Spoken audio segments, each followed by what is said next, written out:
Voilà, Luc 16, 19, 31, vous pouvez lire. Luc 16, 19, 31. Et le thème aujourd'hui, c'est pouvoir tirer les leçons sur l'histoire du pauvre Lazare et du riche.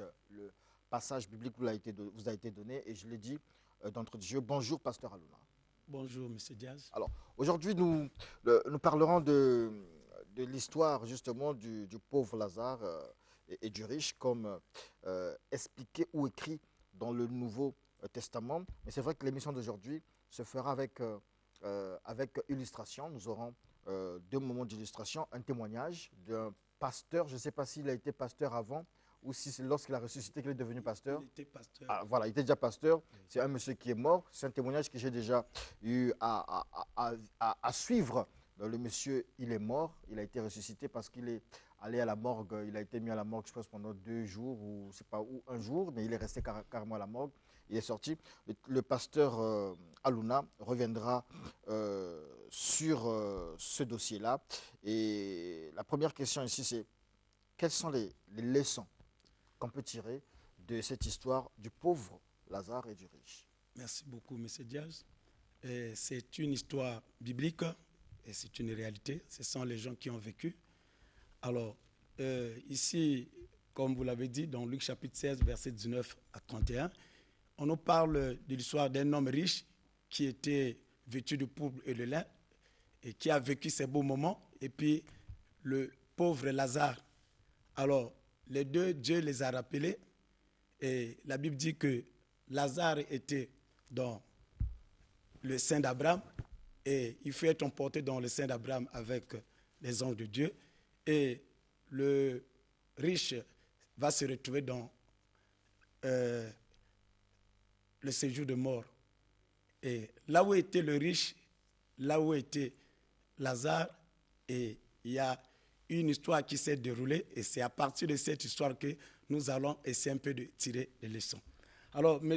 Diaz, la Bible nous dit dans 1 Corinthiens chapitre 10 au 6e verset, la Bible déclare que tout ce qui a été écrit l'a été pour notre instruction, et afin que nous ne commettons pas les erreurs que les anciens ont eu à commettre, c'est-à-dire les erreurs que Abraham a eu à commettre, les erreurs que Salomon a eu à commettre, les erreurs que Isaac a eu à commettre, et nous qui sommes aujourd'hui, nous ne sommes pas appelés à commettre les mêmes erreurs, parce que tout ce qui a été écrit, et c'est pour nous permettre d'éviter de commettre les mêmes erreurs. Et je prends par exemple, aujourd'hui il y a ceux qui se retrouvent avec plusieurs femmes pour dire qu'en tant que chrétien, que Salomon avait plusieurs femmes. Mais pourquoi le bateau de Salomon a chaviré? C'est à cause de ces femmes.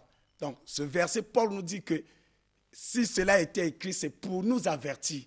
Alors, concrètement, avec l'histoire du riche et Lazare, et nous avons tiré beaucoup de leçons.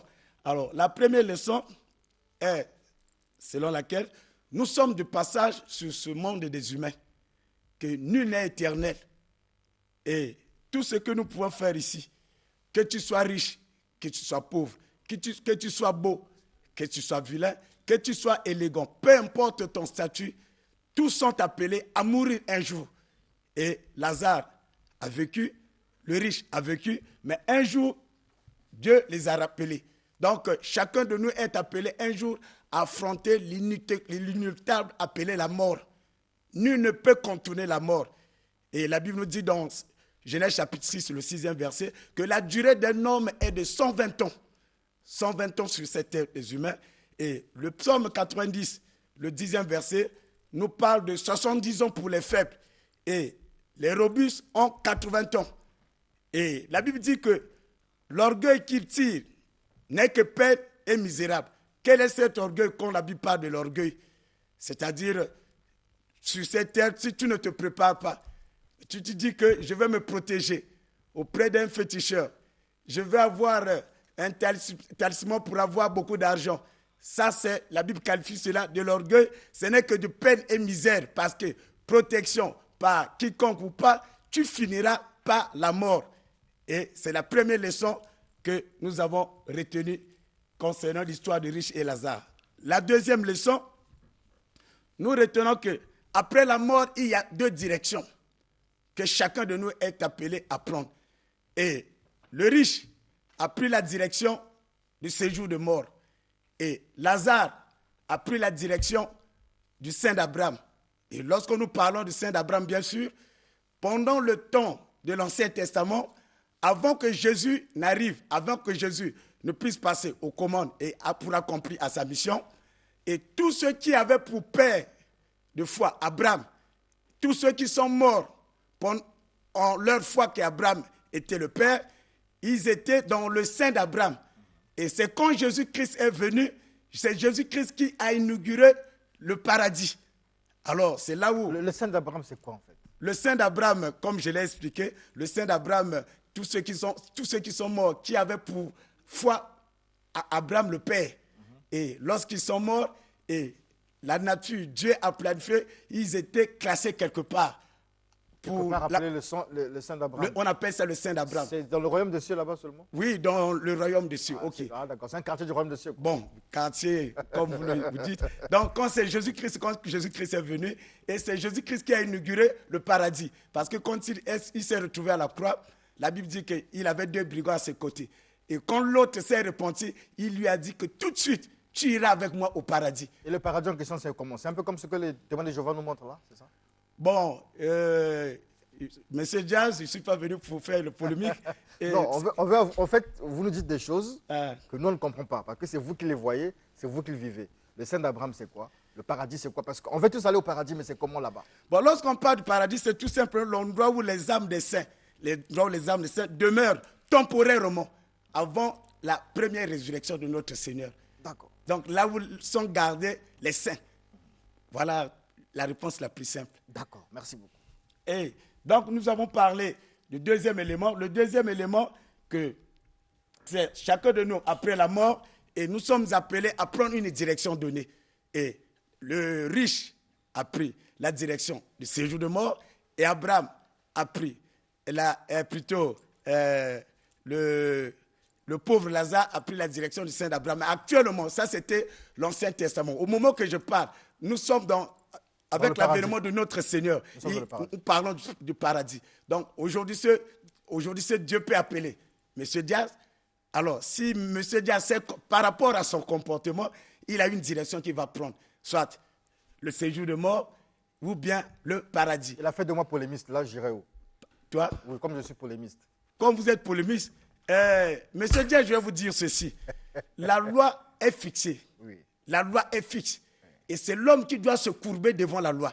Dieu a parlé, Dieu a planifié. Dieu a planifié polémiste. Oui, non, donc, quand on parle de polémiste, ça c'est dans la Bible, rien n'est écrit. Là où il y a un verset, on parle de polémiste. Okay. Donc Dieu reste Dieu, et ce qu'il a dit, il est esclave de sa parole. Dieu ne change pas, tout passe, mais la parole de Dieu reste éternelle. Okay. Voilà, donc M. Diaz, polémiste, il est en train d'exercer son métier, il travaille, mais en dehors de son métier, M. Diaz doit se comporter vraiment à ce que la Bible nous demande. Mais personne ne dit Amen là.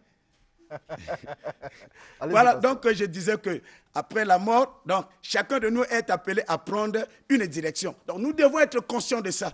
C'est l'histoire, c'est ce que nous dit la Bible. Donc c'est ce que nous sommes en train de décortiquer.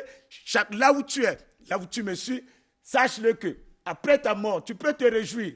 Jouis de ce que tu veux faire. Mais attention, après la mort, il y a une direction que tu vas prendre. Mais cette direction émane de toi, ça dépend de toi. Parce que Dieu, il est souverain. Dieu, je l'appelle par le véritable démocrate, il n'impose rien. Et tu prends la décision de suivre son chemin, alors le paradis t'attend. Mais lorsque tu dis que je dois me réjouir de ma petite vie que Dieu t'a donnée, n'oublie pas que Dieu est l'auteur de toute vie. Il a tout créé pour un but. Alors, il t'a accordé ce souffle de vie et tu es dans tes zizanies, faire de n'importe quoi. Sache-le que le séjour de mort t'attend et tu finiras l'éternité dans l'enfer et nous allons avoir le temps d'en parler. Alors, la troisième leçon, c'est que j'ai pu retenir, c'est que entre le paradis et le séjour de mort, il n'y a pas de liaison. Donc, il n'y a pas quelqu'un qui peut quitter le paradis et une porte ou bien une fenêtre que quelqu'un passe pour aller de l'autre côté de séjour, ni quitter le séjour de mort, aller dans le paradis. Alors, vous comprenez? Deux mondes opposés. Deux mondes diamétralement séparés par l'abîme. Quand on parle, c'est une fossée où il y a le noir. Et là où c'est un lieu de tourment. Nul ne peut traverser. Donc, il n'y a pas de négociation à faire. Donc, si tu ne te réponds pas, si tu ne t'arranges pas une fois dans le séjour de mort, il n'y a pas aucune messe qu'on va célébrer pour que là-bas, tu passes de l'autre côté. Jamais, M. Diaz. Donc, c'est le moment que nous sommes en vie, la décision est entre nos mains. Le mort ne se répond pas. Ça veut dire que les messes de Requiem ne servent à rien. Les messes de Requiem n'ont rien à faire, M. Diaz. Ça, c'est écrit en noir et blanc. Et la Bible dit qu'il est appelé à un homme de mourir une seule fois. Après vient le jugement. Donc, une fois que Dieu va rappeler ton âme, M. Diaz, si tu ne t'es pas préparé, il n'y a plus rien à faire. Si je t'emmène dans mon église pour célébrer un culte à toi, une messe à toi, j'ai besoin de l'argent pour faire encaisser pour le fonctionnement de mon église. Il n'y a rien à faire, M. Diaz, que personne ne vous trompe. Alors, donc, il n'y a pas une liaison. Il n'y a pas une liaison entre le paradis et le séjour de mort. Il n'y a pas une porte quelconque. Deux, dans cette troisième leçon que nous allons retenir, est que une fois mourir, un mort, une fois tu te retrouves de l'autre côté, le mort n'a plus de liaison entre ceux qui sont restés en vie. Et la Bible dit, dans l'histoire de riche et Lazare, et la Bible parle que c'est le riche qui demande au père d'Abraham. Il dit, Père Abraham, est-ce que tu peux demander à Lazare de prendre même une gouttelette d'eau à travers son doigt pour qu'il puisse me la mener pour me faire rafraîchir. Et la Bible est claire. Abraham lui a dit, il n'y a plus rien à faire. Est-ce que tu peux envoyer quelqu'un parmi les morts aller auprès de mes parents, dans ma famille, afin qu'ils ne puissent pas me rejoindre? Et quelle était la réponse d'Abraham? Ils ont des Moïse là-bas. Ils ont des prophètes là-bas. Aujourd'hui, ils ont des pasteurs. Oui, lorsque nous prêchons, on nous qualifie des aventuriers. Oui, le pasteur est en train de prêcher, il a besoin d'argent. D'accord. Surtout quand vous avez parlé de la fornication, vous êtes fait beaucoup d'ennemis. Hein. Bon, justement, la fornication, ça c'est, je n'ai que prêcher la parole de Dieu. Et Dieu a établi sa parole, nous devons la prêcher en vérité. Alors, donc, lorsque les gens ont des pasteurs, les gens ont des serviteurs de Dieu, les ministres confondus, pour écouter la parole de Dieu. Mais si tu ne fais rien, et c'est Abraham qui dit aux riches, donc ils ont des Abraham, ils ont des Moïse, ils ont des prophètes, mais s'ils ne les écoutent pas, ce que les prophètes sont en train d'enseigner, ils viendront vous rejoindre. Il n'y a plus rien à faire. Alors, et c'est la raison même pour laquelle je peux même dire ceci. Lorsque beaucoup de gens disent que je ne veux pas aller à l'église parce que les pasteurs nous déçoivent, je ne veux pas prier, on ne peut pas fuir la face de Dieu, on ne peut pas refuser de prier à cause du pasteur. On nous met ces images-là. Voilà. C'est parmi les images que vous nous avez proposées. Ok. Qu'est-ce qu'on peut tirer de ces images-là? Bon, à travers ces images, nous comprenons comment la mort peut nous surprendre. Que tu sois chrétien, que tu sois païen, et à travers une guerre, et tu peux succomber. À travers un accident, tu peux succomber. Dans le lit de l'hôpital, à travers l'AVC, un AVC. Et ici, nous sommes en train de vous faire voir que la mort peut nous surprendre à n'importe quel moment et à n'importe quelle heure. Que tu sois pasteur, que tu sois. Et nous allons voir comment l'âme va quitter le corps et avec le temps, on va en parler. On a beaucoup à dire. Alors, donc, la mort peut nous surprendre d'un moment à l'autre. Mais nous devons nous préparer à l'unité après la mort. Qu'est-ce que nous devons faire? Quelle est la direction que nous allons prendre? C'est comme quelqu'un qui a travaillé. Après avoir travaillé dans la fonction, peu importe ce que tu es en train d'exercer, mais tu dois préparer ta retraite, construire la maison, préparer l'avenir pour tes enfants. Et après la retraite, tu sauras que oui, j'ai travaillé, voilà les conditions qui sont réunies. Et c'est la même chose pour cette vie que nous sommes en train de vivre. Nous devons nous préparer après la mort. Que dois-je faire? Où est-ce que je vais me rendre? D'accord. Alors, vous m'avez expliqué le témoignage, j'en parlais tout à l'heure avec vous, d'un monsieur, d'un pasteur qui est mort et qui est revenu à la vie. Quelle leçon tirer en fait de ça? Oui, le pasteur est mort, c'est le pasteur Daniel. Il est nigérian. Il doit être en Angleterre en ce moment. Oh oui, il doit exercer quelque part. Ce ne sont pas des montagnes, c'est une vérité. Et le pasteur, un jour, pendant la fête Noël, à l'approche, il a rendu visite à son père. Il a voulu rendre visite à son père dans un village. Et c'est au cours de ce voyage, il va faire l'accident. On peut l'écouter? On peut l'écouter, il n'y a pas de problème. Donc, on va suivre le pasteur Daniel qui fait ce témoignage-là.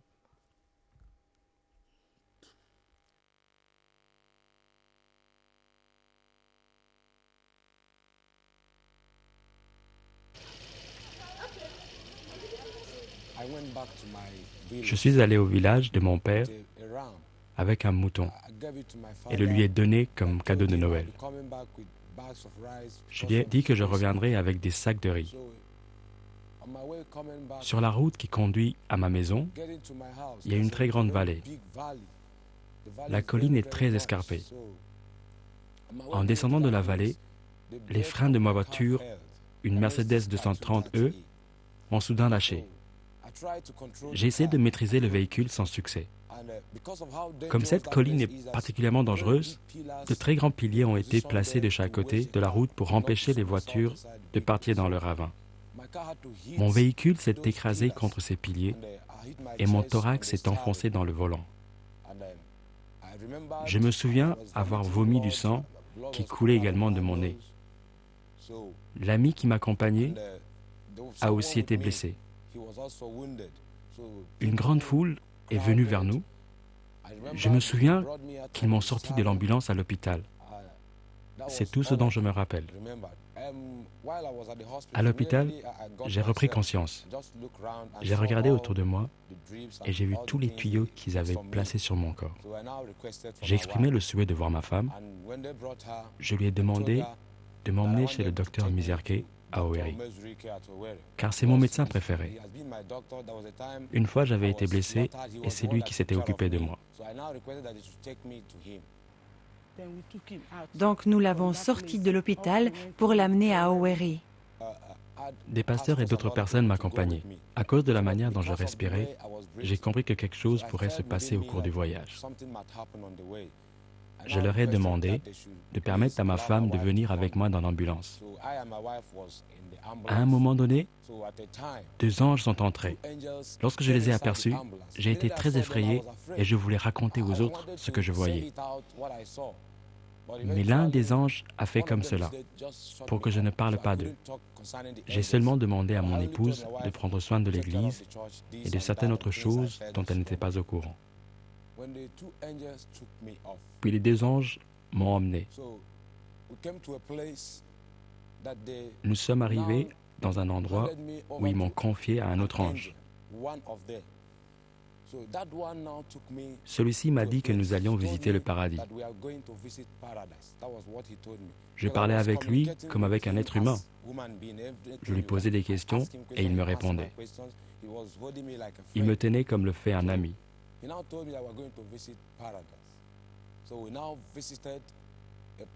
En approchant du paradis, j'ai aperçu des multitudes de personnes qui ressemblaient exactement à l'ange qui m'accompagnait. Il était vêtu d'un habit blanc pur. Son corps était également blanc, pur, et il semblait que le vêtement ne pouvait pas être détaché du corps. J'ai pensé, voilà où se rassemblent les anges. Je pouvais encore penser. L'ange m'a dit que c'est là où sont rassemblés les saints qui sont morts. Pendant que je les regardais, ils chantaient des louanges d'une manière merveilleuse. Vous savez, c'était comme si une force dans cet endroit contrôlait ce qu'ils faisaient. Lorsqu'ils voulaient lever les mains, ils les élevaient tous en même temps. Personne n'était plus rapide ou plus lent. S'ils souhaitaient se prosterner, tous le faisaient simultanément, personne plus tôt ou plus tard qu'un autre. J'entendais beaucoup d'instruments de musique, mais je n'en ai jamais aperçu. Dans mon esprit, je désirais ardemment les rejoindre. J'ai même fait un pas dans leur direction, mais l'ange m'a dit « N'y va pas, j'ai encore beaucoup de choses à te montrer. Allons visiter la demeure que Jésus a promise. » Il m'a conduit dans un endroit merveilleux. En fait, ce que j'ai vu là-bas, aucun mot ne peut le décrire. C'était si glorieux, une demeure tellement magnifique. Elle semblait être en verre, en or ou quelque chose qui est indescriptible. Même les fleurs semblaient être en or. L'ange m'a dit que Jésus a terminé les demeures, mais que les saints ne sont pas prêts. Il m'a ensuite annoncé « Allons visiter l'enfer ». Une chose qui s'est produite après avoir vu le paradis, c'est que quelle que soit la destination que l'ange mentionnait, nous nous y trouvions immédiatement. Nous n'avons jamais volé ou bougé. Dès qu'il a dit « Allons visiter la demeure », en un clin d'œil, j'ai vu un endroit qui ressemblait à cette demeure dont il avait parlé. Lorsqu'il a dit ensuite « Allons visiter l'enfer », en un clin d'œil, nous nous sommes retrouvés devant un très grand et très large portail où il était écrit « Bienvenue aux portes de l'enfer ». Dès notre arrivée, l'ange a levé sa main ainsi et il l'a rabaissée. Et le portail s'est ouvert immédiatement après un bruit terrifiant. J'ai commencé à entendre des lamentations. J'ai regardé à l'intérieur et j'ai aperçu des personnes comme vous et moi, et non comme ceux que j'avais vus de l'autre côté du ciel. Ils portaient des habits et avaient le même corps que nous. Certains étaient noirs, d'autres blancs. Ils criaient. Il y avait beaucoup de souffrance, de tourments. Dès que le portail s'est ouvert, c'était comme s'ils pouvaient me voir. Je ne pense pas qu'ils percevaient l'ange à mes côtés, car ils ne lui ont jamais demandé de venir à leur aide. C'est à moi qu'ils criaient pour de l'aide. Je me souviens plus particulièrement de quelqu'un qui m'a bouleversé car je suis pasteur. Il criait « Je suis pasteur, j'ai seulement volé de l'argent à l'église, mais je suis prêt à le rendre immédiatement. » Il voulait simplement dire qu'il était prêt à rembourser pour que je puisse l'aider. Une force les tourmentait. Je n'ai vu aucun feu, aucune flamme en enfer, mais le tourment là-bas est tel que les personnes semblent se trouver au milieu d'un feu. Tout ce que l'ange m'a dit, je l'ai noté dans un dossier qu'il m'avait donné avec un crayon. Lorsque je suis revenu à moi, ce dossier est la première chose dont je me suis souvenu. Je leur ai demandé où sont mes notes. Ils ne comprenaient pas. Plus tard, j'ai réalisé que mon dossier, c'était mon souvenir de cette expérience.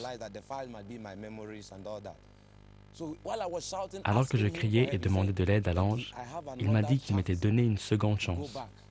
Il a déclaré que la demande de l'homme riche en enfer avait été accordée à cette génération. Je ne comprenais pas. Ce n'est que lorsque je suis revenu à moi et que j'ai lu la Bible que j'ai réalisé que l'homme riche demandait qu'un mort soit renvoyé sur la terre. Il m'a dit que cette demande avait été accordée à cette génération comme dernier avertissement, qu'il me donnait l'occasion de revenir sur la terre comme dernier avertissement.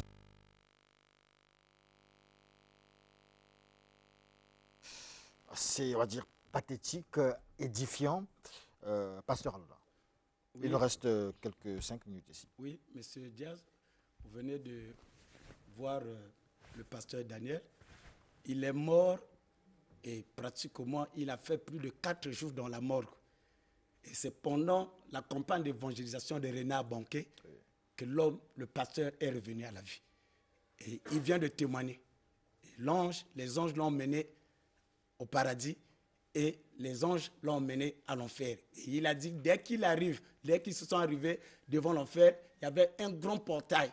Et c'était écrit, bienvenue dans l'enfer. Donc, bien-aimé, si tu ne te convertis pas, si tu ne reçois pas Jésus-Christ dans ta vie, tu liras cette écriture dans l'enfer. Si tu ne changes pas. Et il a dit, il a vu même les pasteurs. Et puisque là-bas, il a dit, il a vu les noirs, il a vu les hommes blancs, et il a vu même quelqu'un qui dit que je suis pasteur et je volais de l'argent à l'église. Je suis prêt à le restituer. Voilà son témoignage. Je suis prêt à le restituer. Mais il va le restituer comment? Puisque une fois là-bas, tu ne peux plus revenir et il n'y a plus d'intercession. Il dit, je peux. Mais comme le pasteur, le Seigneur l'a fait voir, il ne pouvait pas agir parce que lui-même, et le Seigneur va lui dire, la demande de l'homme riche est exaucée par rapport à cette génération. Parce que l'homme riche demandait au père d'Abraham, il dit, si un mort peut revenir à la vie, et ces gens vont écouter et les gens vont prendre la décision de changer. Et quand le pasteur Daniel est venu à la vue, et il a dit que le Seigneur lui a dit, pour cette génération, cette faveur leur est accordée. Alors, pour terminer, M. Diaz, c'est pourtant dire que là où nous sommes, avec l'histoire de Riche et Lazare, qui est une vérité, donc lorsque nous nous rendons au cimetière, déposer les gemmes de fleurs, parler, papa, tu m'as laissé. Là, bientôt, c'est le 1er novembre, soit disons la fête des morts. Et qu'est-ce que les gens vont faire là-bas? C'est pour raconter que là, c'est un culte mort qu'on est en train d'accomplir. Ça ne sert à rien. Ça ne sert à rien, puisque le mort, là, si c'est bien comporté ou pas, il a une direction qu'il a. Il n'y a rien à faire. Le 1er novembre, il n'y a rien à faire.